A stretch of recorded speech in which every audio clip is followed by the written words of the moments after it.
One day, this woman is chilling in her duplex watching TV when suddenly, boom, two men bust in and they grab her and she screams and one of them has a pew-pew. Then they tie her up with Christmas lights and one of the men who has the pew-pew, he points it at the back of her head and he pulls the trigger. They then take her phone and another man is waiting outside in a getaway car and they all speed away. Now the woman, her name is Egypt. She's very well known around town. She's a talented singer. Anyone who knows her loves her. So it shocks everyone when they hear that someone unalived her. And no one knows who did it because she basically has no enemies. So police, they start investigating and digging around. And they eventually land on a person of interest. Egypt's ex-boyfriend, this guy, Kenny. So they start looking into him. But then months go by, but police still haven't made an arrest because they simply don't have enough hard evidence against Kenny. And unfortunately, after a period of no activity, the case ends up going cold.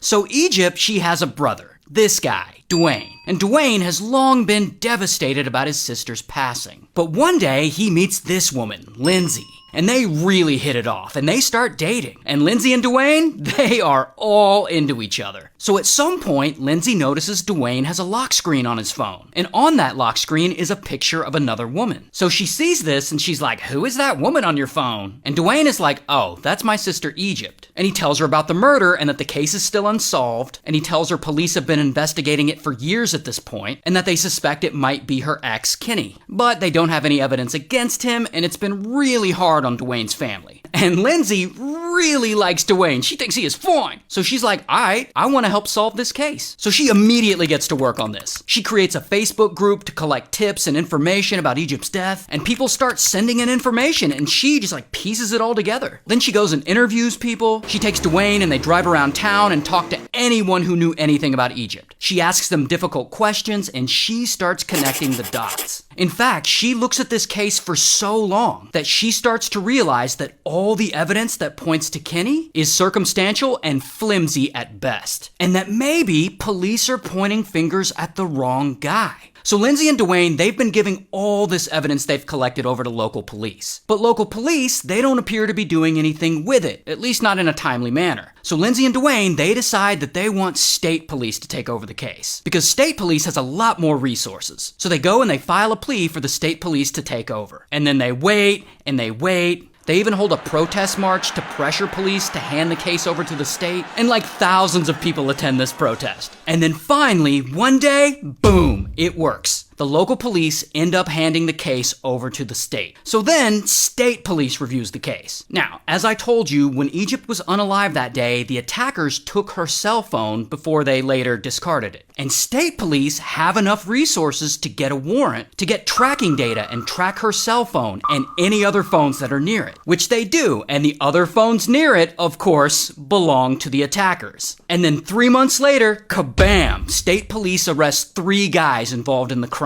Here's one guy's mugshot, here's a second guy's mugshot, and here's the third guy's mugshot. So here's what the 3 guys say really happened that day. So as I said, Egypt lived in a duplex. And on the other side of that duplex is a legal marijuana business that the owners run from their home. The 3 attackers claimed that they were trying to break into that side of the duplex to steal a little marijuana. So 2 of them went in and one of them was the getaway driver. But unfortunately, the 2 went into the wrong door and into Egypt's side. And that is where they encounter Egypt just chilling, watching TV. And they weren't expecting anyone to be home, so they freaked out and wrapped her up with Christmas lights, and they unalived her.